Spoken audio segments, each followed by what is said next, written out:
Welcome, everyone, to American Girls, the podcast. This is the show where we're reliving the American Girls series, book by book. I'm Mary. I'm still Allison, surprisingly. That is, it continues to surprise us all, Allison. But, these are the choices we make. This is life in 2022.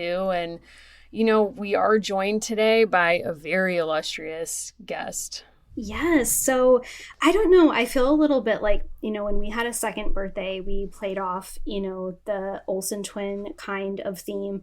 And today I feel like we are joined as if by like the most famous Olsen of them all, except we are in fact joined by a wonderful person who is working with us this year. She's going to say hello to us. This is Anna Lee, who is part of our team for the summer. Oh my gosh, hello. What an opening. So many compliments, so many just like favorable comparisons. You accept that. I do. You know what? Like my therapist says, I got to accept compliments. So I'm going to accept that. We're just here to lift you up. We're just here to lift you up. And hopefully if you're like the Elizabeth Olsen of this team this summer, like we won't end the summer with you treating us like John Krasinski, where you don't know us. And in fact, you were in a movie with us, as came out on her polygraph test for Vanity Fair, which I don't know why celebrities keep agreeing to do this, but she was like, yeah, I don't know him. And it was like, here's a photo of you guys on a movie set. You were in this movie. And she was like, no. That's pretty rough if you're John Krasinski, you're married to Emily Blunt. You got a couple of really good horror films out there. You're really trying to make a name for yourself, and then you just kind of like you get slammed by like just such a cool person, and you're like, oh man, this hurts. It's tough. I mean, that's my fear. I don't want to be that person at the end of the summer. Like, hopefully you'll still want to be associated with us, is where I'm going. I mean, of course this. I will.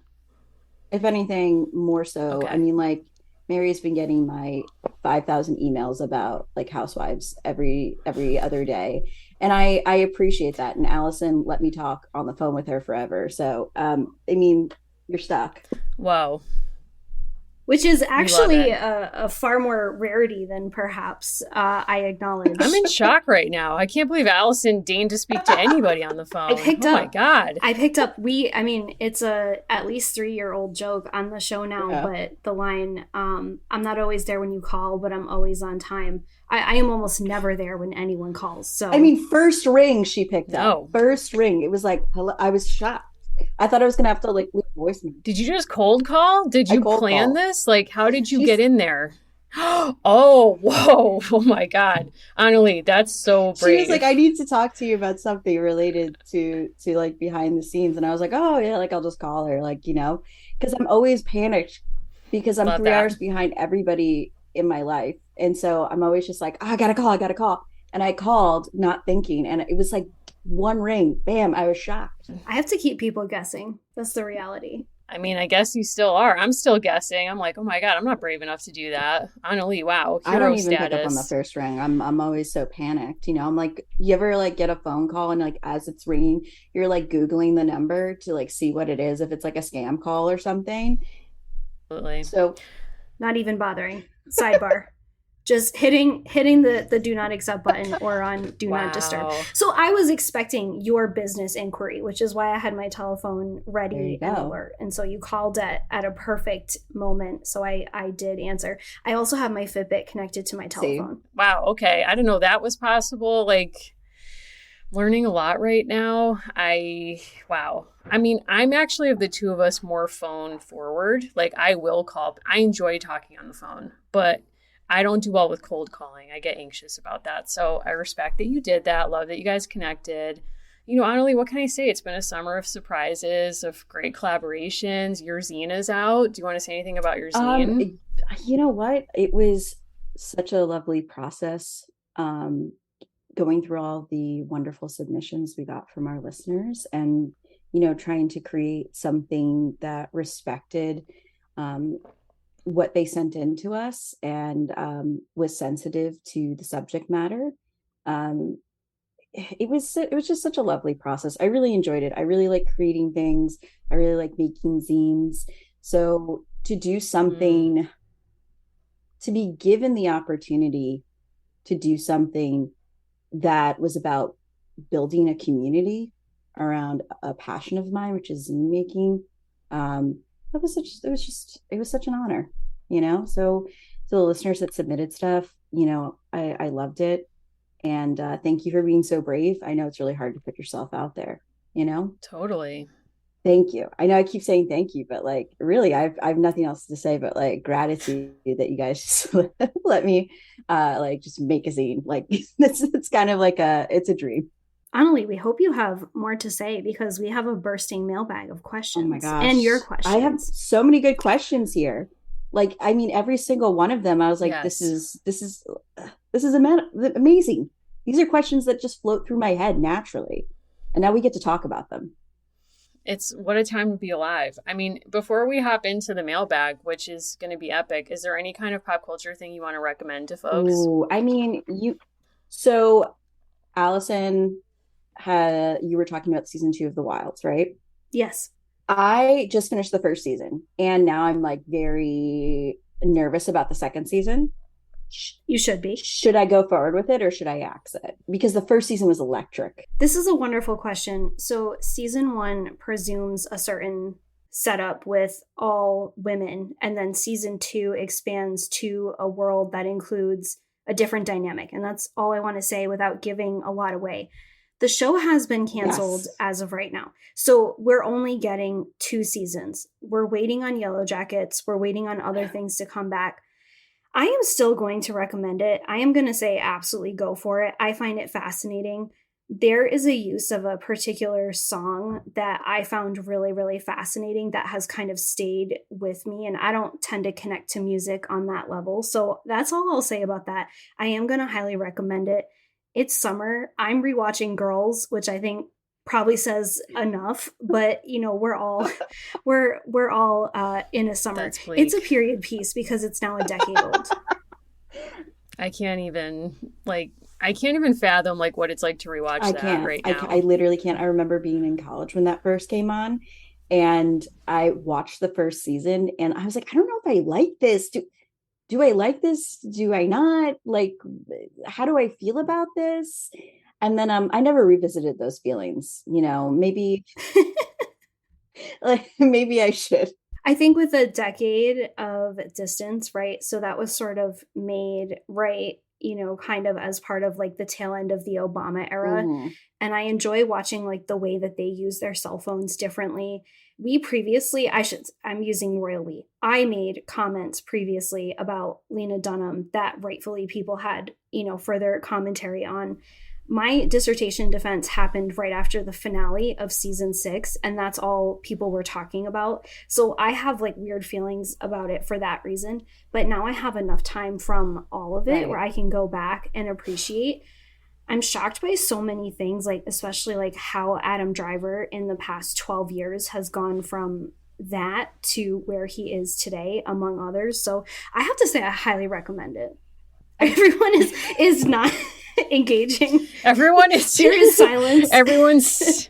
Listen, I think what we're hearing in the silence is general support for this life choice on your behalf, but an inability to know or to commit to double down on that. Like I just know personally I can't go there right now with her, but I want to support you in doing it because I get, based on what you just said, why it makes sense. But there's like at the Marnie of it all, like I can't take that on. Like I've like had to dispense with the Williams family as of, you know, in the past few years. And so I feel like I don't want to go back on that. I will tell you what triggered this. I saw a tweet and it said, Marnie Michaels walked so that Kendall Roy could run, and it was referencing Marnie Michaels doing her own version of a Kanye West song, Harder, Faster, Stronger, and then it cut to Kendall Roy, and I was like, I need to go back to here because one, there's changes with HBO programming and their online platform, and I need to like fully understand what's going to happen there, and two,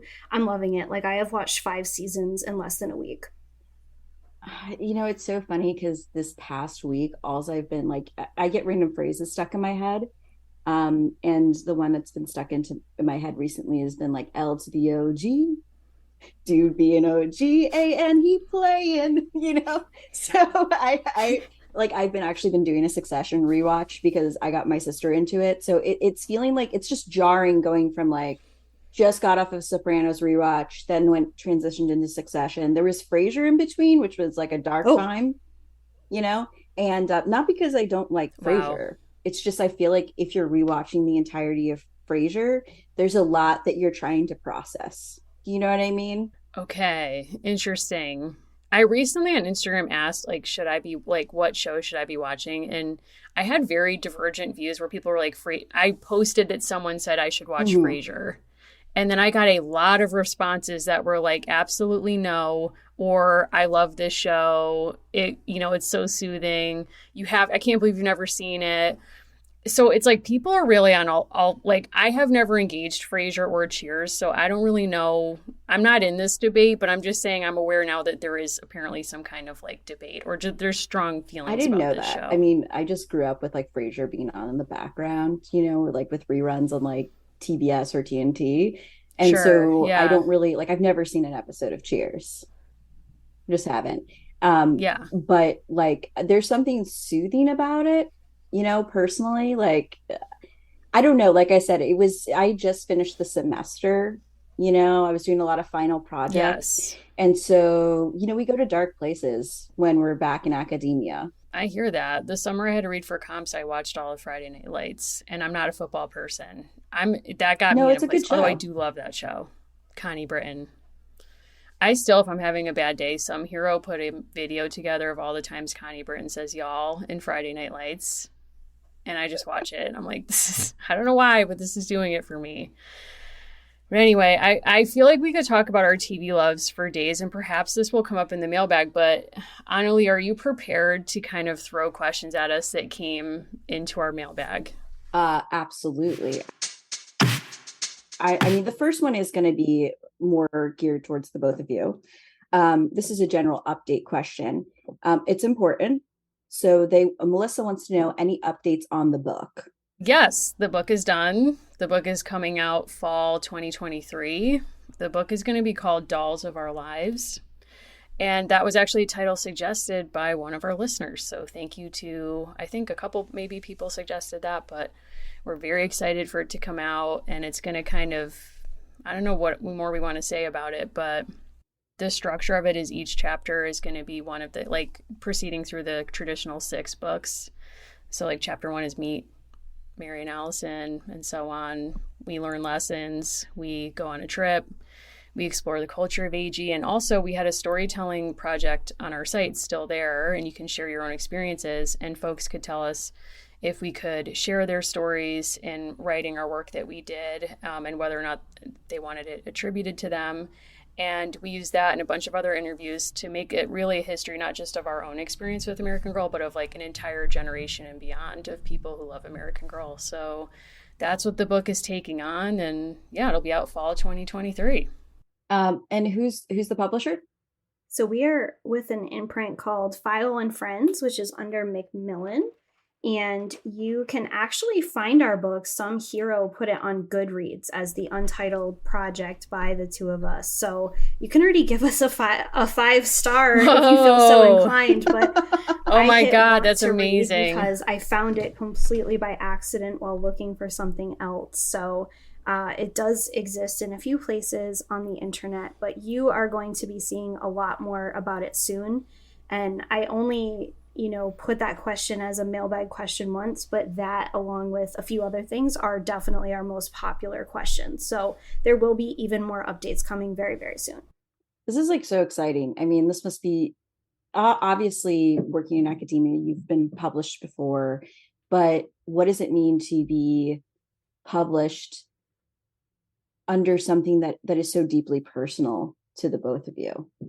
It's very different. It's very different than other kinds of writing. And we read books by a lot of people that we really respect and admire to figure out what, this project might look like. And we also read books by a lot of podcast hosts. And there are a lot of different levels of people who are able to kind of turn a podcast into a book. Like you said, we've done like very different kinds of writing before.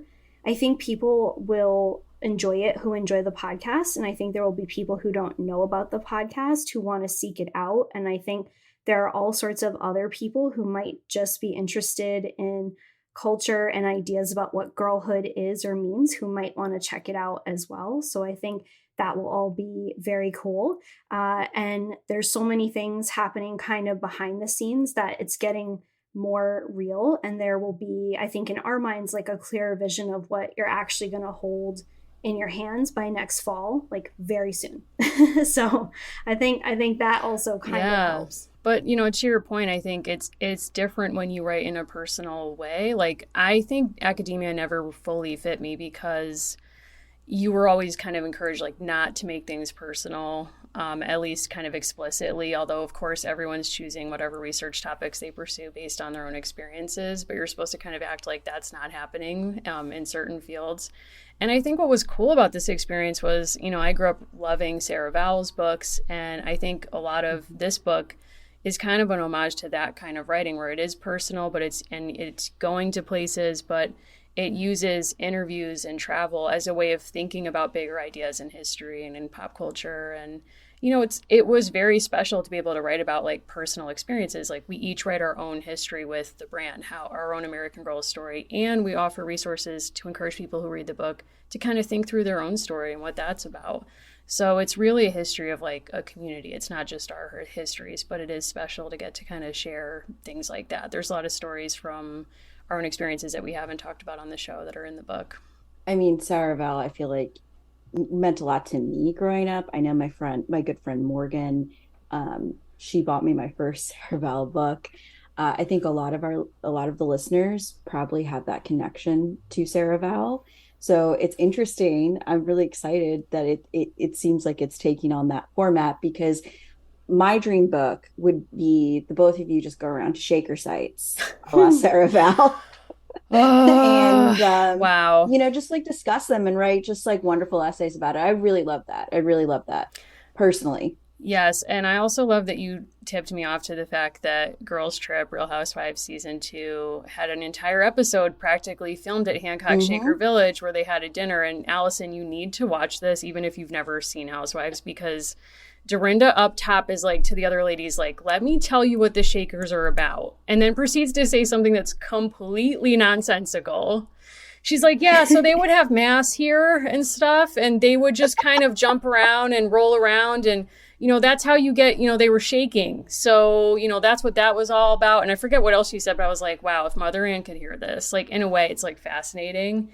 And just these ladies didn't get it. I'm like slurring too. Yeah, well, of course, slurring. Things had happened, but I'm just like, you're at a shaker site. This is awesome. And instead the women are like, oh my God, it smells like cows in here. And they're in the Circle Barn. I was like, guys, architectural wonder. And they're like, oh, like too many stairs. Like, where's dinner? And I'm like, guys, it was just, like when two disparate things come together and you're just like, wow, I think my head's going to explode. That was the experience of watching that episode.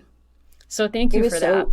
Of course, it was so wild. Like, so the bathroom was inexplicably like 700 yards away, literally from the table that they were eating at in the middle of this field. And they just keep getting lost, and they keep like thinking that they're going to get like murdered in the woods, which I don't, whatever. And it is an experience. Even if you're not a Real Housewives fan, I highly recommend watching that scene, because Dorinda is already like half in the bag, and she's like drunkenly explaining like what shakers are, and she just keeps saying like they're shaking, they like shake. To shake. That's what happens. And you're like, oh great, thanks, that explains everything. It's so much, Allison, you would hate it, because there's a moment when she excuses herself from the table to go to the ladies' room, and she's wearing a full bodysuit. So keep that in mind. Did you catch that? Yes, full bodysuit. And so the other ladies have just come back, and they're like, oh my God, the bathroom is like way over there. And we've both been there, Allison and I, and it's like, there are public bathrooms. It's not like there's one like way in the corner of this museum. Like, they're spread out. And inexplicably, she's like, she comes back and they're like, wow, like you were fast. And she was like, I just went out in Mother Nature. And they're like, what? And she was like, yeah, I didn't go to the bathroom. I just relieved myself in the great outdoors. And then Brandy's like, wait, did you use hand sanitizer? And she just ignores the question. Yeah, Eva keeps going, did you use hand sanitizer? But did you wash your hands? Did you wash your hands? Because the rest of the show, Dorinda's been like getting very handsy with food.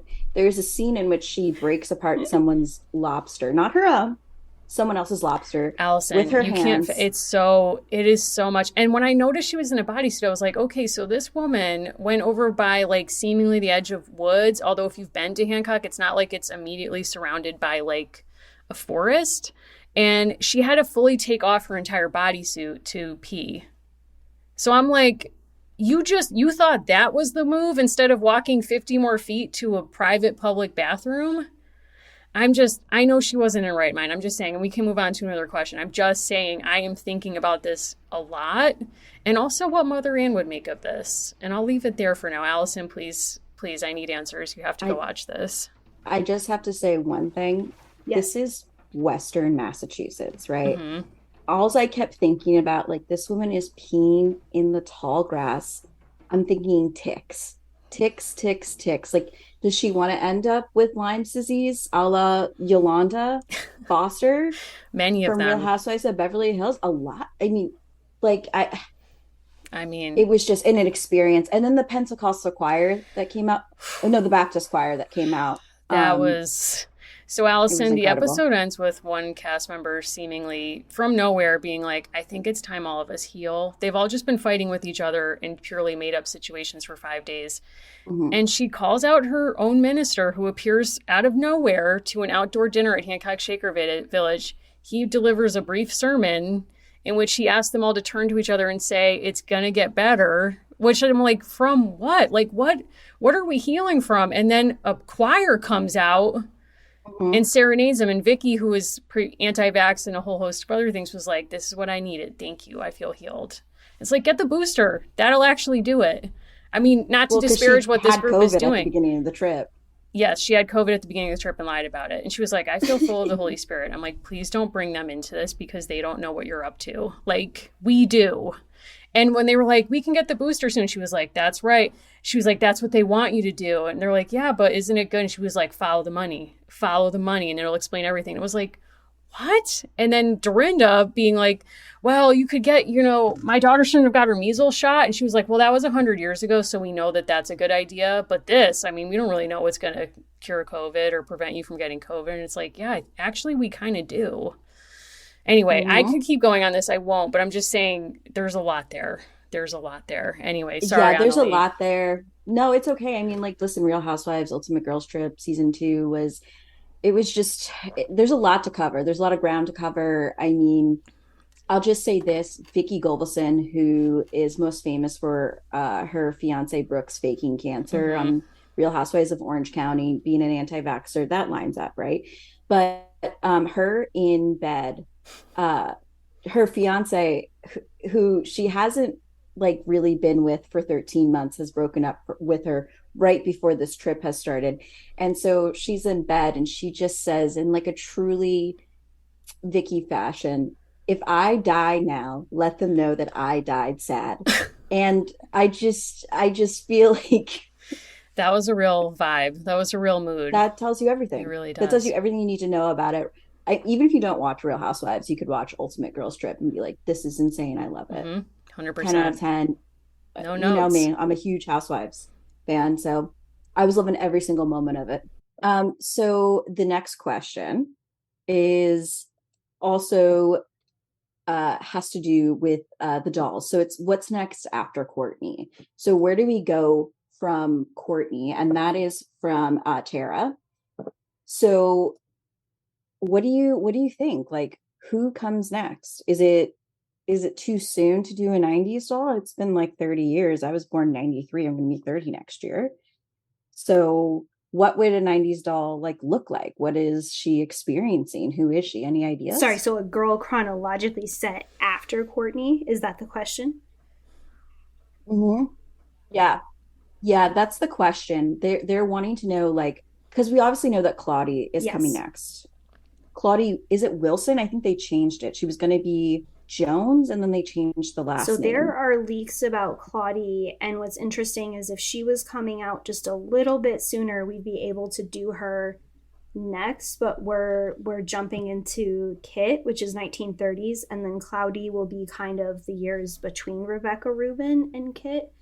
I feel like the only answer to this is that they would have a girl born around the same time that Courtney's books are set. And that girl would be watching the 1996 Summer Olympics and dreaming, but breaking her leg or something of that ilk. Carrie Strug. Because I do feel like you could do a lot that's really interesting about 1996 with like the Clinton administration. I think there would need to be a plot line about like changes to the structure of welfare, the introduction of HIPAA. Like she has parents who are involved in a legal space of some kind. I think that would be a pretty interesting book. Oh yeah, that would be fascinating. And I wonder too, like, is this book set in the DMV area? Gosh, I think that we have heard from so many different people, like really, I think excellent feedback that there has been like so much concentration of characters in like certain kinds of areas. And I do think a different like part of the American South would be really interesting, or even sort of like the Pacific Northwest, I think would present a really different opportunity. Like maybe she's there at the first Starbucks. I don't know. Maybe her older sister was the person who made the zine that argued that Courtney Love murdered Kurt Cobain. Oh, and I she mean, invents the electric. puck cup at Starbucks.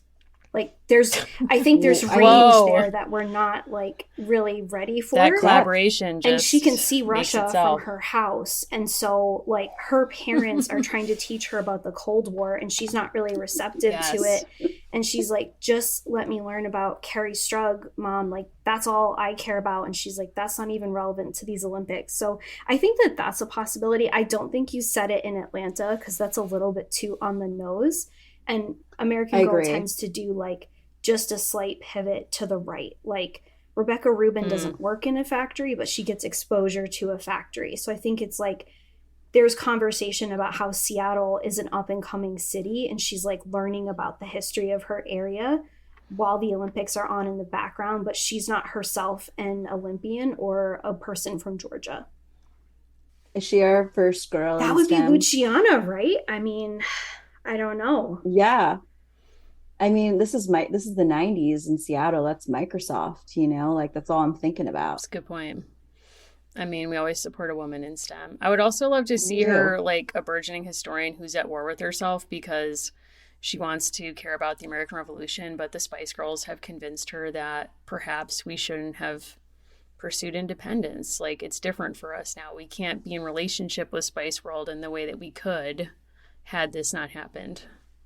That movie made such an impact on my life as a young child, and I could see that happening. I can definitely see that happening. If you weren't in the trenches of the late 90s renting Spice World on VHS and watching it every week and just like eating your Spice Girls Chupa Chupa lollipops while watching it, I mean, were you I even could there? also see a girl who is very curious about the millennium and a girl who like stays up all night for the year 2000. I think that would actually be like just enough difference now and would have a lot that would be like fascinating to Gen Z and Gen Alpha. Kind of like what would it be like to be on just a slightly different cusp of how technology was changing? Like a girl born in 1990 who's 10 in the year 2000, I think would make for a really, really interesting story. Like I was talking to folks the other day about car phones, and that car phones were a novelty at the start of my lifetime in my younger years. And now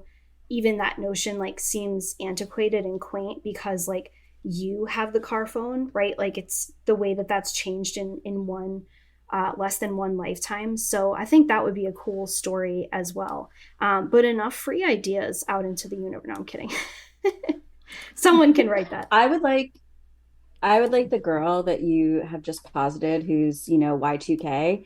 I would like her to have to call her classmate on the phone to ask about like what page is the homework, because I feel like for millennials that was like a universal experience. And I'll never forget, I used to be a nanny for many years, and I was taking care of one of the kids who was 15 at the time, and we were eating ice cream and we were having a conversation. She's such a lovely kid, so they were also lovely, but we were talking about that, and she said to me, I can't even get this out because I don't think of myself, I don't think 30 is old at all. I don't think 40 is old. I don't think 50 is old, but just wait for it.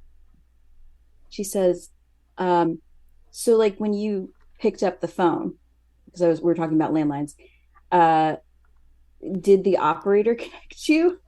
Oh my God. I was like, how old do you think I am? Whew. Wow. She was like, and she was like, oh, like at first I thought she was, because she was like a very funny kid and she liked to be sarcastic, but it was like a genuine question. And I will never forget that. I will take that with me forever. Did the operator connect you? So where my mom worked, there was an operator because it was a hospital and the way that their system was set up. I remember when we first were not supposed to be calling her at work, you had to go through like a series of numbers.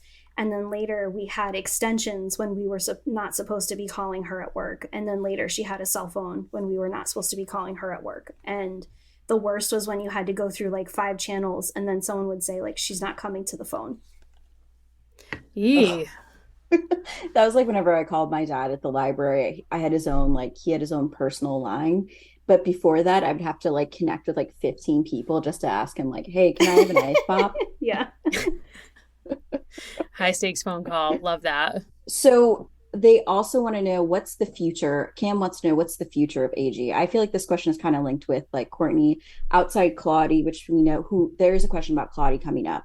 But what do you think is the future, as in what other decades or demographics do you think like might be missing or that you want to see, which was also a question submitted by Emmy.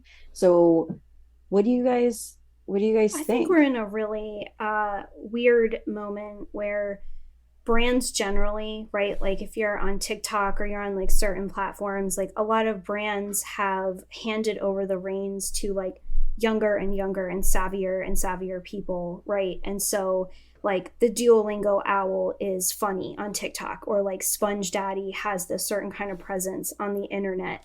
And not every brand has done this, right? Like not every institution has done this, but when we started this and we would talk in 2019 about American Girl dolls and astrology, that existed in a kind of like very niche podcast space. And now the brand itself like uses that language, right? Or they'll do like superlatives for Julie, or like this is such a such and such like Aries move of this character.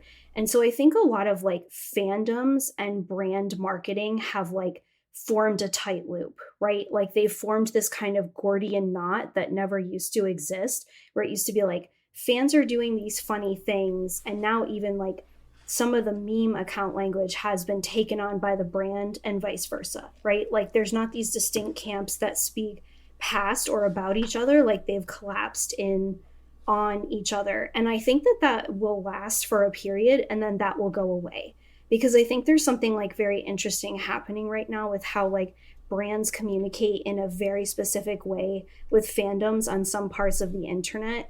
But I think long term, like where are people spending money? Where is that revenue coming from? I think that's always ultimately what drives like the future of what's going to come out. I also think like they are consistently doing market research on like how long will millennials keep spending on stuff that's nostalgic, because I don't think that will last forever either. Like I have spent a lot of money on various things. I'm still very curious, like the partnerships that they've taken on. I think that that like dense relationship will have a moment. And then I think within 2-3 years, they'll be doing something completely different. Like I think this is an era, not a complete longitudinal shift for the brand, if that makes sense. Like I'm not a marketing expert. That's just kind of like what I see on the internet, like stuff that we used to say kind of as jokes and that far more popular meme accounts say as jokes. That's made its way into like the bloodstream of the brand. That never used to happen before. But it's kind of weird too, because I think there's some piece of this that's like they've taken on stuff we've said on the show, but we've never been in communication with them. So, but they are now working with some fans to generate new content. So like Allison's saying, I wonder how long that kind of close collaboration will continue. And in terms of like stories that I want to see told, and again, I do not work for American Girl and they likely don't care about what I think, and that's okay. But I mean, I'm here for like, I've said this before, I really want a Shaker story. But in a broader way, I'm interested in kind of exploding like what it means to be an American girl for girls in communities who are not necessarily like grounded in like American nationhood. Like I thought that's why Kaya's books were really interesting because she's coming from a completely different place. But even And Josefina and too. Josefina and thinking about you know, how to kind of keep exploring that even in a more modern moment. Like what if you had someone in the 60s, almost like Winona Ryder when she was a child living in an ill-fated commune or something like that, like exploring kind of fringe stories that allow you to kind of tell different pictures about how people organize their own communities and their place within it. Like, can they kind of keep playing with what it means to be an American girl in that kind of way? Like, I don't know. That's just kind of sometimes what I think about. I also feel like there is so much untapped potential with the 18th century and the brand. You mentioned Kaya. I can think about Felicity. You know, honestly, like we've answered this question like different times, different ways over the past 3 years. And someone tagged us in like a really beautiful post today about rereading the Addie books as an adult and kind of like what's that meant and being in conversation with people about it. And I actually really think there's like still such a place for going like much further back, right?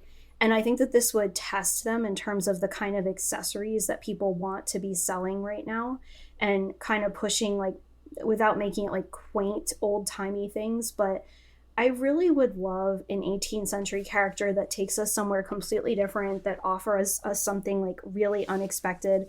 I'm not trying to make the French and Indian War a thing. Like that's not my larger goal. But to your point about like rethinking nationhood, I think a different 17th century character, right, set sometime in like a Great Awakening would also be really fascinating. Like I'd actually like to get further away from the present because I think like a lot of the feedback we get from people and conversations we have, it's the quality of the Addie story and the differentness of her life that I think like really let people immerse themselves in a story that still has resonance all this time later, right? Like there are issues about racial division and segregation that last, and the fact that it is further away lets people say like, wow, that's really shocking, right? Like maybe that's something you were aware of or weren't aware of. But I'd really like, even if we took 1774 and we weren't in Felicity's world, I would love that. For me, when I think about this question, as somebody who grew up, you know, I'm Latina. Latinx is also another term for it. But Josefina was really only the doll that I guess saw a part of myself in, which I don't think is necessarily important to connecting with American Girl. You know, I connected with all the other dolls too. But for me, I would really like a Puerto Rican doll because the nationhood of Puerto Rico and how Puerto Rico is a commonwealth but doesn't have any rights that states have, and the treatment of Puerto Rico over the past, you know, 100 plus years up to today, I think it's important to have that conversation because a lot of people really are not aware of what it means to be Puerto Rican. Like you're simultaneously American, but you're not, right? You're treated essentially as a second class citizen in some ways. You know, you're not able to vote for a president, but that president still dictates a lot about what's going on, how you can, you know, we saw this with Hurricane Maria. So I really like, and for me growing up in the Northeast in New Jersey, you know, like Puerto Rican culture is just, it's a part of the fabric. So I would love to see maybe a Puerto Rican doll, you know, to kind of tackle that question. I also want to see, and I know this kind of goes against what we were just saying, but a Native American doll written by somebody who is actually Native American. And I would like to see that doll closer to the present, because I think there's this really big story happening where a lot of times Native Americans are shown only in the past, which feeds into this falsehood that people internationally and even people here have, that Native Americans don't exist somehow, and it feeds into this white supremacist extinction narrative, which a lot of people use to make themselves feel better about being on stolen land and having to deal with like being a colonizer. Even if your family immigrated in the 1800s, you're still sitting on occupied land, Mm-hmm. So I would like to see that. I know those can be like, the brand, because it's owned by Mattel, tends to shy away from stuff like that. But those are just two things that I could think of that I would like to see, Both great you know? ideas. Both great ideas. Yeah. And hopefully like an East Coast tribe, like the Lenape, I grew up on occupied Lenape land and love to see something like that, Yeah. Totally. Totally. Yeah. I think those would be great. So a lot of people were asking, particularly Maggie, wanted to know, what are your thoughts about Claudie's debut? Kind of like the rumors. What are you feeling? It's set in the Harlem Renaissance, That's right? what's leaked. So the understanding as of right now is that Britt Bennett, who is the award-winning author of The Vanishing Half, is the author, and that late August there will be a debut at the store. And there's also quite a lot of speculation about the narrative structure of the books, that this may actually return to a pre-Be Forever format in some ways. Oh, that's so interesting. So is there going to be like a 6-book series?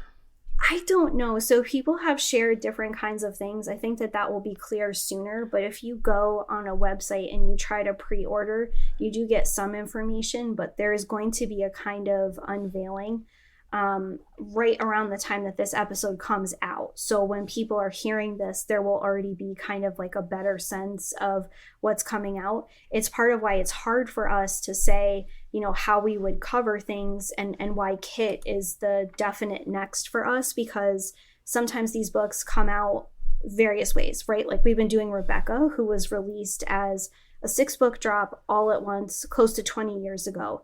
But other dolls have been kind of coming out in drips and drabs or Be Forever, and they've changed up the format many times. I would be a little surprised if we saw kind of like the old white slender books with the 6 silhouettes, but I could be totally wrong. So who knows, right? Like it kind of depends on, again, like who are they trying to get to buy these products and why. For me, growing up next to New York and going into New York a lot, and just seeing how much, like, how Harlem is becoming gentrified now, I think it's just really interesting timing. And if anyone hasn't watched it, the Amazon show Harlem, which is about like 4 women, 4 African American women who live in modern day Harlem, and it's kind of like, I don't know, like a better version of Girls. It has like Megan Good and Whoopi Goldberg in Shots it. fired. Too soon to say that, Annalie. We haven't done the rewatch, so but maybe maybe it's just a companion piece to Girls. It's a I'm sorry, Allison. It's a companion piece. I didn't executive produce Girls. It's a period piece for me. So I listen, Okay. I am not saying that it is like a perfect show. It is interesting to me as an artifact of a decade ago, because I feel that even 3 years ago is an extraordinary long time now. True. And that's so true. And I feel bad. Like I'm trying to like figure a way to compare it, because I hate saying something that's like about female friendship is like Sex in the City, because I'm particularly am of that millennial age bracket that does not have any connection to Sex in the City. Okay. And I just didn't grow up with it, so there's like no nostalgia of it. But I'm always like, okay, what do I compare this to? Like, maybe there is no comparison. Maybe that's the answer. It's about female friendship. It's like the Golden Girls or anything else. I also think no one needs to defend anything they watch ever, because I watch total trash and it's like, it's not good, and that's fine. But I've never heard of that show, Annalie, and I am going to write it down and I will check it out. You said it's on Amazon? It's on Amazon. I know I'm a terrible person for watching Amazon Prime shows, but listen, there's some really good content on there. We will check it out. This is a judgment-free zone. Thank you. 100%. It's about Megan Good, who is a co-adjunct professor at Columbia of anthropology. And it's all about how friendship changes in your late 30s, early 40s, and how do you navigate that. But with the added sort of intersectionality of, these are Black women, Black queer women, trying to navigate life in a city and in a part of the city that is rapidly changing right before their eyes. They do tackle this sort of gentrification that's going on in Harlem currently. So cool. I don't know, just like Thank you. We'll check it out. It's a great show. And it's reminding me about like, all this stuff, like coming up with the Harlem Renaissance, Excellent. it should be interesting.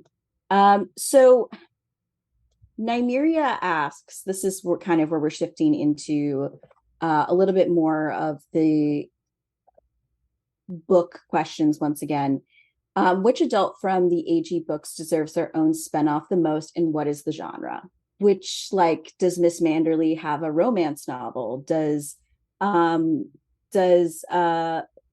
like blanking on everybody's name right now because I'm having to think about things. It's okay. Allison, do you have any hot takes on I'm this? always going to come for Sarah from the Addie books because I would love to see where life takes her. I think something like, as we've gone back and reread all of these, there are so many wonderfully rich characters. And I think we've had the most fun with Uncle Guard and Aunt Cornelia. And I think they would be fun in a sci-fi. They would be fun in any kind of genre.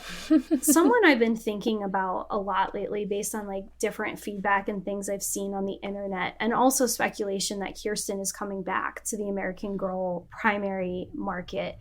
I really would be curious, like, where life takes her, because we made a lot of speculation about her politics and different things. And I also think it's like almost as likely that locusts ruin her life. So she's someone that I would honestly meet at any point and have a lot of fun. Does she end up getting together with her teacher, which isn't appropriate, but could have happened? Yeah. So Damn. there are so many characters. I do think Miss Manderley would be a delight. There's some I'm kind of all set with, like Elizabeth from the Felicity books. I'd like there to be more with Emily Bennett than there is, but I don't know that I need to go there. That's what my answer was, actually, Emily Bennett. And I was going to actually suggest, I would love like a fan fiction or like a world in which Emily goes home like during or shortly after the war, comes back to like maybe go to school and college or something. And then she kind of has a series where it's like she's the British Nancy Drew, but she's investigating like American imperialism through like seemingly meaningless mysteries on the ground. I love that. She's like, I see her at one of the Seven Sisters. Oh yeah. I mean, yes, I can see that too. Like a Bryn Mawr, My she was Yar. I can see her there. So now I'm thinking about it. Actually, the Miss Manderley thing was put in my head because people were talking about it on the Discord, and I subconsciously just somehow, and I was thinking about that. So shout out to whoever on the Discord said that. But I was thinking Nellie talking about being adopted, because I think like life with, Aunt Cornelia and Uncle Guard, particularly after the baby comes and being like the oldest and going through so much, particularly like Annalie, I'm sorry, I have to stop you right now. Are you suggesting that Uncle Guard and Cornelia are going to reproduce? Cornelia is going to. Wait. Cornelia. Does it? Wait, in the movie, do they have that in the movie? But Uncle Guard, you think like this marriage was ever consummated? No. You mean like, do I think it's a lavender marriage? Yes. But Boston marriage is only between two women, right? I do think it's a lavender marriage. I just wanted to check in on that. All views are accepted. But, people have children, they find a way. That's true. I mean, somebody sent me today an article. It's in the Washington Post about two men who allegedly may have been in a relationship who both died in the Titanic. And one of them was married with children. He just moved away from them at some point and was like, I'll send you guys a check periodically. I'm going to do me. He was a government worker. Like, listen, things you gotta happen. do what you gotta do during the time. Sure. I'm misremembering things because my brain is like mush, but for some reason in my mind, in the movie, they allude to it. I mean, they probably do. I could just be blanking on that. I would just like, in general, just to see like a book about adult Nellie, like dealing with like what, like, I just can't imagine that you go from like having these like great parents who you love and then they both die tragically, and then you're put in an orphanage, and then your uncle, by the way, the alcoholic Irish uncle, rough. We don't need that. Real rough. Yeah. we don't need that. We get it. And then all of a sudden these like rich people who have no idea, they have no idea how to connect with you. They like, even if they're really well intentioned, like, can they even like raise a child that they don't really fully understand like what she's been through and has seen more hardship in her 9 years than they likely will in their entire life? Like, how do you, like, I would love to see that. I would love to see like, oh God, what's the name of those, like just like a coming of age book like that, where it's like really angsty and she's like talking about that. I'd love to see an angsty Nellie book. And I'd like to see where her relationship with Samantha goes, because when they get older, they're gonna be like at loggerheads. They're not talking by age 20 and Nellie is a muckracker, and that's I think I've seen what I need to see with Nellie. Like, that's me personally, but I think like the Samantha world is extremely rich, and I think there is a world in which Samantha and Rebecca Rubin meet. Ooh. Oh yeah, I was just thinking about that today. Very cool. I think Samantha is like one of those people that's like anti-union, because in the last book, Rebecca saw she's like, it's all about her discovering the labor rights movement and the unions. And so I would love to see factory owner Samantha. Whoa. I think she's pro-union, but I think she's not pro-IWW. And I think that Rebecca and Anna joined the IWW very young, but I think that Samantha is not pro-big tent union. And I think Samantha has a radicalizing experience one time while working for the TVA in Georgia. And like a lot of stuff comes out, and she flirts with FDR. Whoo! I was kind of I love that. I love that plot line. I was kind of wondering if she would be kind of like an undercover boss, like she marries some kind of captain of industry, and basically she's like, guys, like, I love my lifestyle, I love how things are, but she like stumbles into the factory one day and like sees it's really bad. And then basically she's like, guys, I fixed it. And then she gives them an equivalent of like a gift card to Bed Bath Beyond. And she's like, I did it, guys. Here you go. Yeah. That's it. That's the energy. As somebody who is descended from like factory workers who were like very pro-union, and like my parents are both, like, my mom's a teacher, my dad's a librarian, like we're a pro-union household. There is something about Samantha that like was very difficult for me to connect with growing up. Interesting. And that's the energy. That's totally what it is. She's not going to give daycare. She's not going to give healthcare. She's not going to give you any sort of thing that will have any sort of impactful meaning on your life, but she will give you that Bed Bath & Beyond gift card during the holidays. I mean, look, those coupons never expire. So my one here in California, they only take one coupon now. I don't know. Okay. Bed Bath & Beyond is no longer a friend of the people. We are not affiliated with Bed Bath & Beyond. We are not affiliated with them. No. Nor it sounds like will we ever be. I don't know if we lost our sponsorship deal. They're like, I'm no. Sorry. They're like, it's not going to happen. Edit this out. No. So this one is from spring, and it's which book series would benefit from a rewrite. I think this was really intriguing because it's something that y'all have talked about quite a bit, about some tweaks. So I'd like to hear your response. I'm it's interested. Kaya. That's it for me. I feel like we have had comments and quibbles about various other things, but I think Kaya is the one that feels to me like the most rich for potential for a rewrite. And I think other decisions could have been made with the feedback from the communities of the Nez Perce that were involved. And I think the authorial voice being different would change the outlook on that entirely. I agree with that. I would also say Felicity could do with some editing around its depictions of slavery. But yeah, I agree about the Kaya books. I mean, at least Felicity like has its like bonkers, crazy moments that are entertaining. But Kaya, it's like, I would edit for story and I would edit for just like taking the feedback from actual Nez Perce peoples. It'd be cool if somebody actually just did that on their own. Yeah, I definitely think Kaya needs to be written by an actual native author, because when we talk about kind of, I'm in school for librarianship, and we talk about epistemic supremacy, and which is basically a fancy way to say how white supremacy is perpetuated through information systems. And I think that's not something that people talk about a lot. Like, for example, Hoover was a librarian. Herbert Hoover, not Herbert Hoover, Jesus Christ, J. Edgar Hoover. Where is my brain going? You're on it.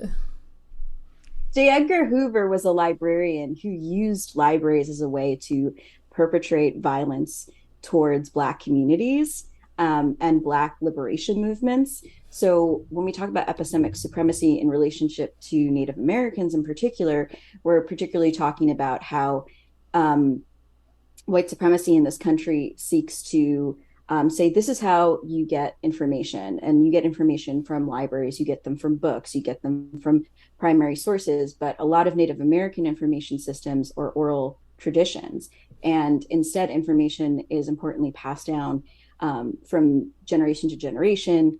And so a lot of things that I'm just saying, like, you just can't access if you're not part of that community.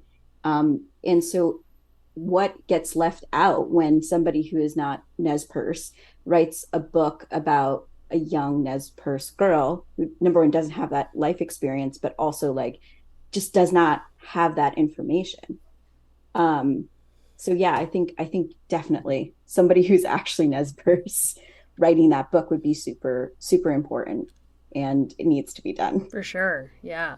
Listen, Herbert Hoover, J. Edgar Hoover. Herbert Hoover's like, damn, I'm not This that is a bad. pro Herbert Hoover podcast. Well, I know, it's a like, I don't 50% hate Herbert. This is a space that allows for complexity with Hoovers, especially Lou Hoover. Listen, Lou, Herbert yes. Hoover, he was what he was, right? But he wasn't J. Edgar Hoover. Wow. Honestly, like, did you come here to make friends with Allison? You're like hitting all of her spots. I feel like I have total Swiss cheese brain, and I'm just like, just kind of muttering along, and I'm just like, things are slipping out about me that I just didn't know. I just didn't know You're I was learning that about yourself. sympathetic. Okay. Yeah, I just didn't know I was so sympathetic to Herbert Hoover. But I think all the research that I've been doing about Kitsch, just, it's really changing my perspective. You know, he really got a raw We'll come deal. back. We'll come back to Hoover. Wow. I'm not able to speak succinctly Woo! about Hoover today. That was a joke. That was a joke. That was a joke. Oh boy.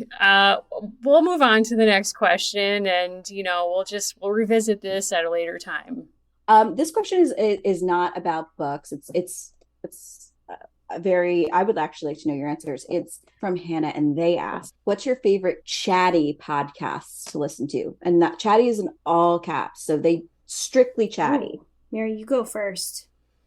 Okay, so just off the dome in terms of stuff I listen to every week, I'm a longtime Bitch Sesh listener, which is a Real Housewives recap podcast. And I don't have time to take in all of the Real Housewives content, so it kind of keeps me up to date. But I also really love Casey Wilson, who was on Happy Endings, and Danielle Schneider, the co-host. I like their rapport. And so you don't really have to even watch the shows. You can enjoy the podcast, even if you don't watch. I also listen to Who Weekly, which Allison got me into, and I love that. I listen to that every week. And that's really helped me, especially during the pandemic, as I've had to kind of limit my news intake because I just couldn't take on all of the depressing stuff. I'm aware of it, didn't want to be saturated with it. So I listen to that every week. And I've also recently, somebody recommended to me Las Culturistas, which is with Bowen Yang and Matt Rogers. And somebody recommended this to me, so I'll share that if you're new to the show, they did a 3-episode series on the 300 greatest global songbook. So they count down what they think are the greatest 300 songs of all time. And, it's just very funny. The criteria is nonsensical, and it's mainly just like their jokes and their like insane recall of music stuff. But, it's kind of like our show in a sense of like they take pop culture seriously, so they're kind of joking around, but they also have insane knowledge of things, which I enjoy. The number one song, if you're curious, is Demi Lovato's "Cool for the Summer," which I agree with, and 100% gotta go with that. And so that's been really cool. And then Sam Sanders, who was on NPR, just moved to Vulture or Variety, I think Vulture. And he just debuted his new show, Into It, which I've listened to only the Beyonce episode, but I enjoy it. So those are my recommendations. How about you, Allison? Oh, that was a really good answer. And I know this, Hannah, from Twitter, and I'm going to really disappoint you because I don't listen to chatty podcasts. And even some of the ones you're mentioning are no longer part of my rotation. So really? No. So I'm currently really into the 48 Hours podcast. I really like that. It's clean, it's linear. Crime Writers On is my every Monday podcast that I listen to the second it comes out, besides ours, obviously. I also love Obsessed with Disappeared, which is a true crime show, but I have really cut back on my content. I also feel like people aren't going to like this answer, but I love a show called Small Town Murder, and they do 3-hour episodes and 1-hour episodes, and that is like gentleman chatter. But Mary, you know, I have like a secret life where I listen to like men's podcasts, so I don't want to like fully divulge the range of content that I listen to. Allison lets me know, like, we both got into TikTok way more during the pandemic, and Allison's algorithm has taken her to a place where she lets me know about like male podcast tropes that I don't get to see. So like, what was that joke, Allison, or like what was those things you sent me? And I was like, oh, I've like never seen this before. So I will say there is one male podcaster who I listen to all the time. The second his content comes out, I download it. I really enjoy listening to it. I am fascinated by men talking about what they call evolutionary biology, which is actually them speculating about how the world works. And I take such delight in it, and I listen to it in a very specific kind of way. But I would not publicly advertise like I am a fan of this person. I am a consumer of like a certain set of materials. I'll just say it. It's a free country. They know I listen to Jack Harlow. So I listen to all the Jack Denmo content, and he is sort of like a Canadian squire of a certain kind of comedy, and it reaches me in like a very specific kind of way that I just find very fascinating. He went viral for suggesting that men and women deal with gravity differently. So if that gives you any kind of sense of like, I don't know who. Wait, you know who this is, Annalie? I don't know who this is. Wait a second. It was a huge thing on TikTok. What's his name? Jack? So it's the Jack Denmo show, but he remains big. Okay. He started his show with this duality of good bro, bad bro, and men discussing things from like different perspectives. But the quote unquote good bro is no longer part of the program, and now it interviews other men. I find it fascinating from the perspective of like, you know, when we were talking about girls earlier, I think part of why I like that show is people talk in very long sound bites and monologue on that show. And I think part of why Lena Dunham struck a nerve is like she had to make her own show for there to be a place where she could talk like that, right? And obviously way more people and way different people and not nepotism babies should get that opportunity. But like we also did that, right? Like we wanted to have a place where like we could talk about certain things. So we literally had to make it. And I find it fascinating to see like who else is making spaces for the things they want to talk about, even if I don't agree with them, right? Like I want to know what's happening in those other spaces. And that doesn't mean that I tolerate all material or that I will listen to anything, but I am curious about like what's out there. It's not too dissimilar to like watching a lot of reality TV, particularly for me, The Housewives, because there's a lot of things that like obviously I do not agree with. So I think it's just about kind of like curiosity, and like I think I'm not a historian. I'm training to become a librarian, but I have a degree in history and political science, and I think what links people about their interest, surrounding history is just like a curiosity about how other people like existed and lived and how other societies functioned. So I see it as like, you're like, oh, like, how do these men like think? Like it fascinates you. It's kind of like how, like when you watch Housewives and you're like watching some of these women, you're like, what was your thought process there? That got you to that point. So I totally get that. Good times. I just have to reflect that Jack Denmo's Instagram, which I will look at later, is very much set up like one of my brothers, where it's almost entirely selfies. Yes. That's tough. One of my brothers, it's like he only posts selfies. It's his brand, and that's what I'm seeing here. So I'll have to circle back. But yeah, I don't know who this is, so I will look into this. But thank you. It's tough to hear because as somebody who like has to like take 500 pictures to get one they like I could not fathom having the courage to just constantly be like, another banger, you know, the feed's going to eat this up. I don't know if courage is what's required to actually do this, but it's my brother and I were just at a family wedding and I took a picture of him and he literally grabbed my phone and was like, I must see that photo. And then he was like, I deleted it for you. He was like controlling everyone's Which celebrity do you think would be the most similar to Rebecca Rubin on Instagram? Because we're going to presume that she reaches celebrity status. Are we seeing like salads? Are we seeing a lot of ads? Are we seeing her? Or are we seeing like a Taylor Swift type, like, you know, grid pattern? Like, what are we seeing from her? I don't think salads. I don't think a lot of brand deals. I just feel like I feel like a Mark Ruffalo, Jane Fonda type. Interesting. You know? Yeah, I could see that. Maybe Shailene Woodley, you know, shifting into that if we go a little left. That's unkind. I mean, do we want to wish that on anybody?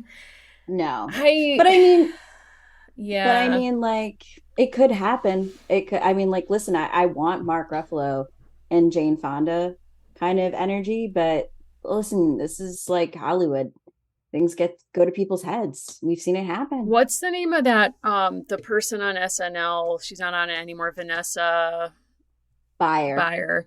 I think that's the energy I see for her, where it's like she's comedic, but she's also she's writing her own shows because maybe she doesn't get cast the way she wants. And she hasn't lost her Jewishness that informs like her public persona. She's proud of it. You know, like that's kind of what I see, where she doesn't really take herself too seriously. She's not doing brand deals, but she's not opposed to it, depending on what the brand is. I don't know. I mean, that's just what came into my mind, but I'm not going to say Leah Michelle. That also came into my mind because no, absolutely we can't have that. Not in this space. No, she's not that, you know. No. I definitely see like I can see Vanessa Bayer, who's extraordinarily funny, and I love whenever she's on Bitch Sesh. She's like, I can see that works. Mm-hmm. I love that. Speaking of that, I will recommend one other chatty podcast, which is Normal Gossip. Yes. Okay. My wife is obsessed with that show. And I feel like I've heard it only because she's basically described every episode to me in almost real time. And I say that with love. That's like me. It does sound right up my alley. I don't know why I'm resisting it, but Allison knows this about me. Like, people can recommend something to me, but until I'm ready to receive it. Like, she recommended Who Weekly to me, and then it took me a while to actually, like, lock on to it. But once I did, I was into it. So I'm sure I'll like it. But what is the premise? It's like a woman sharing actual, just normie gossip stories that are submitted. So people submit either their story or, like, a story that they've heard. And all the names are changed, the professions are changed, like everything is changed for anonymity. And the host always invites like a guest on, typically somebody who's like a comedian or a writer. And she tells them the story like I heard this story from a friend of mine. And it is, some of them are like, just like pretty like, okay, like I can see that happening, but some of them are wild, like the twists and turns. There's this one about this group of women in Los Angeles who live in like Los Feliz, this like group of close friends who start writing real person fic. So it's, you know, we're already headed down sort of a very difficult path. And it's about real person fic about podcast hosts, which is why I'm bringing it up now. And it really just takes a turn that you don't see coming. Oh my God. Many turns. Wow. Highly recommend it. Okay. But yeah, I get that. Like, when people like recommend stuff to me, I'm like, okay, like, yes, ideally I would like that, but you have to let me come to it my own time. Thank you. That's it. So maybe soon I will come to it. Yeah. I mean, I listen to like a lot of chatty podcasts. I mean, I listen to a lot of informational podcasts, you know? So like, I'm probably terrible at this. If it's not related to housewives, like I listen to like 5 Housewives podcasts per week, like Everything Iconic with Danny Pellegrino, who's very, very funny. Mixing with Monty, like Bitch Sesh, like it's too much. So if you opened up my podcast app, it would be like hell for most people. So the next question, what Anne of Green, this is by Samantha F. They asked, what Anne of Green Gables character are you? And do you want to say why this matters to you? Why the stakes are high? I'm actually named after Avonlea. So like I feel, and this is like a big part of my childhood. My sister was obsessed with Anne of Green Gables. We would watch it all the time when I was like when my mom was pregnant with me. My dad asked my sister, like, what do you want to name your sister? And she was 4 at the time, keep in mind. And she was like, oh, Avonlea. And I was like, oh, that's like close, but like, what about something else? And they landed on Annalie. So it's important to me. And Stakes are high. the stakes are high. And like, I loved Anne with an E, and then season 3 happened, and then it was really tough. So like, it's been a rough couple of years for all of us Anne of Green Gables fans. All the Anne heads. Yeah, I mean, so I'll just say to me, I always want to be Anne. And my history with the franchise is I've read the books and then I watched the 1980s iconic miniseries starring Megan Fellows, which is the only adaptation I will acknowledge. I didn't watch Anne with an E because I couldn't. I can't get Megan Follows out of my head. Like, she is Anne to me. And also Diana, like the actress who plays Diana. And we won't even get into the Gilbert of it all. R.I.P. That actor has passed. I even watched part 3, which fans of the series know is like unhinged because the screenwriters just kind of threw the books out the window and were like, but what if she went to World War One? And like, what if things went sideways? So I guess for me, it's like I appreciate Diana. I think she's a really good friend to Anne, but I would still want to be Anne despite, or maybe because of her chaos and just her energy. Like, as a fire sign, I feel it. Yeah, that's my answer. Very Leo of you. Thank you. Yeah, sometimes you have to just own it. It's Leo season. Thank you. I'm Beth March because Allison? I've never read these books or watched any of it. So Oh, every yes. time we open this door, people want Anne content, and I would like love to make them happy and provide, but I don't have red hair. I'm Beth March. So Ooh. Wow. Beth That's March. my answer. That's your I'm Beth answer. There you March. go. That's your answer. I love So that. do you have any sort of rapid fire questions that we can like power Yes, through? we do. We Okay, do. cool. We do. Alice asked, they said way back, Allison said something about not believing in space. I think about this daily. Please elaborate. Now, coincidentally, when I was thinking about questions for this pod, my rapid fire question that came to mind based off a conversation we had is just like, you can just do Rebecca and Kit if you want, space or the ocean. So if I don't know, like, what if you want to remind people like what your theory is, and then tell us space or the ocean, I would love to hear. So I actually DM'd this person privately because I needed to know if she actually thought about me every day or if that was a joke. And she was like, no, I do think about this a lot. So we actually had a really cool conversation.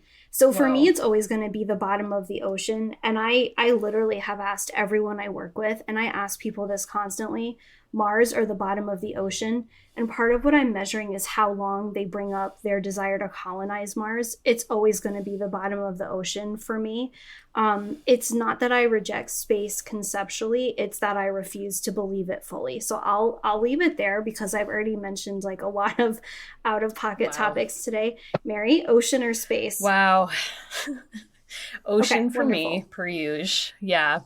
Annalie.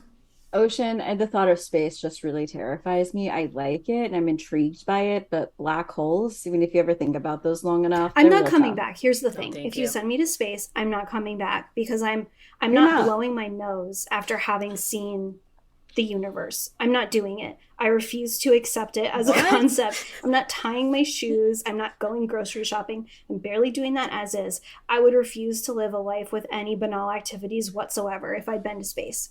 If I go, I don't want to say a Oh, spoiler from a film. okay. I'm disconnecting and I'm floating away. That's it. So But think about this, Allison. Like, Buzz Aldrin guest starred on Golden Girls when he came back. Like, there was life for him Was after there? the moon. 30 Like, he Rock, was on too. Golden Girls. Yeah, he was on that 30 after the Rock. moon? We'll talk about that some other time.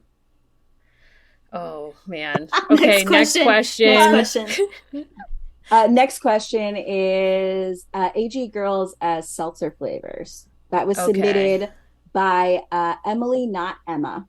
Okay, Emily, not Emma. So for Kirsten, I'm picking lemon because lemons are traditionally a cure for scurvy, and I think of all the girls, she's the one most likely to catch a waterborne disease or like a vitamin deficiency. So that's just kind of where I'm coming from with that.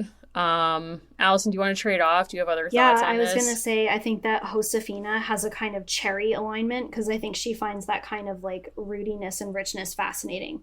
You do, Felicity.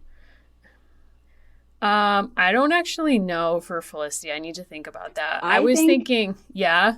coconut, because it's really Yeah. controversial. You either like it or you hate it. Coconut LaCroix, people either say tastes like Yeah, suntan lotion or they love it. interesting.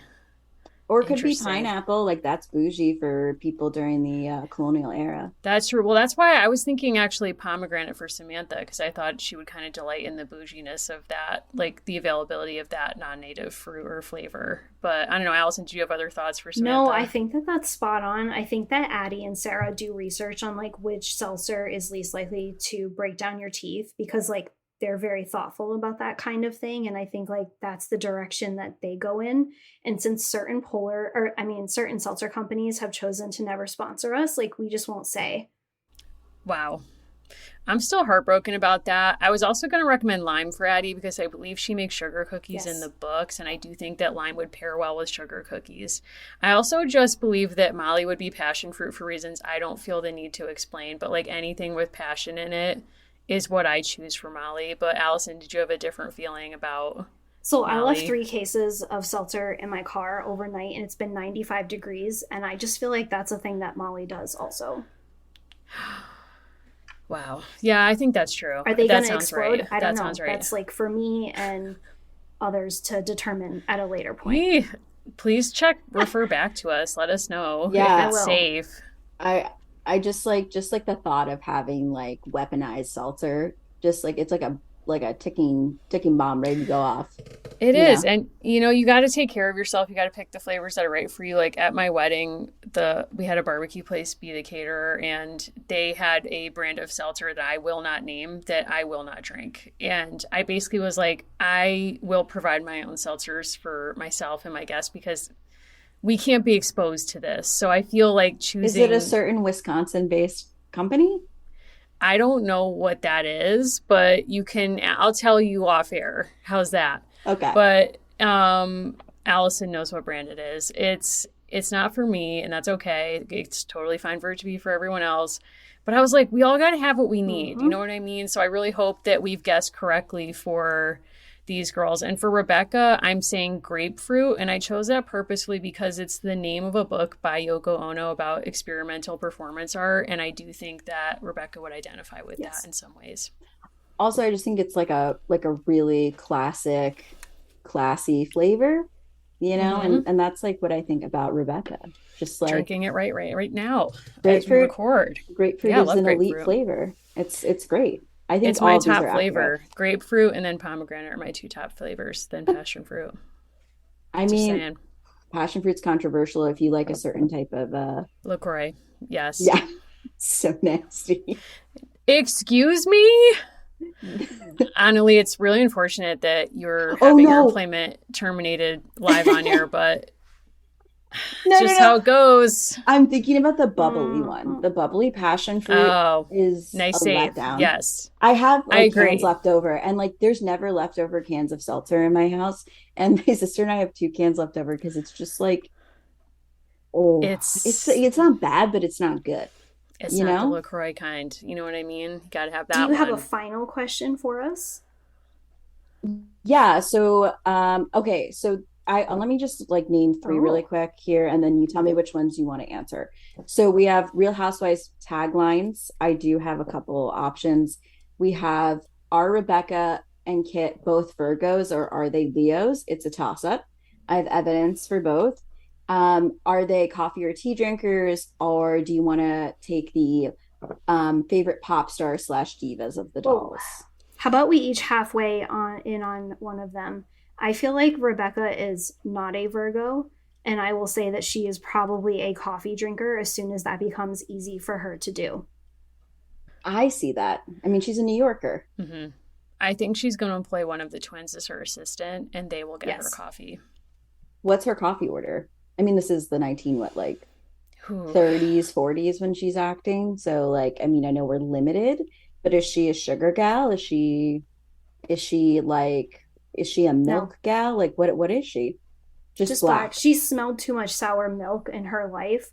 When that cup comes to her, she Wow. needs to know Deep. that everything is going to be above board. It's a black cup of coffee. I can't speak to taglines, but I feel like, Mary, you might have a few that would like work well for the gals. I was thinking about Samantha, and I was thinking hers might be, my uncle says I'm a queen, but like Gwen Stefani, I'm just I a like girl. it. Oh, that's good. That's And good. for Rebecca's, Leah Michelle isn't the only funny girl in Ooh. the city. So something people can really look forward to as we continue to work with you is you are going to be making all sorts of supplemental material for Kit. We are not quite there yet. After you hear this episode, we are staying in the Lower East Side with Rebecca just a little bit more, but we have some really awesome things lined up. We got DMs that were sort of adjacent to this mailbag episode where people said, I wonder if you could ask this person a question. We will. Or if you could ask this institution a question, we also will. So kind of stay tuned for all of those things because there's a lot that we can't answer to kind of wrap up Rebecca as well. Perfect. And so, Annalie, thank you for your service. We so appreciate you. Thank you for asking these questions, for all the work you've done for the pod. And Allison, if people want to get in touch with us about any of this, where might they find the show? Yeah, so you can find me and my Chatty List podcast feed at Allison Horrocks on Instagram and on Twitter. You can follow the show by starting at our website. You can find all of our socials and everything else. We also have a link tree that has everything, including links to our merch. Mary, what about you? You can find me to talk seltzer and literally anything else on Instagram at Mimi Mahoney. That's probably the best place to find me. I'm also on Twitter at Mary Mahoney123. And Annalie, we would ask you, but we're going to protect your privacy. So we're just going to say if people want to write to you, they should write to the show, and we will gladly pass any and all messages along. So thank you again for being here, for all your great work this summer. And, we'll see everyone on our next episode. Thanks for having me.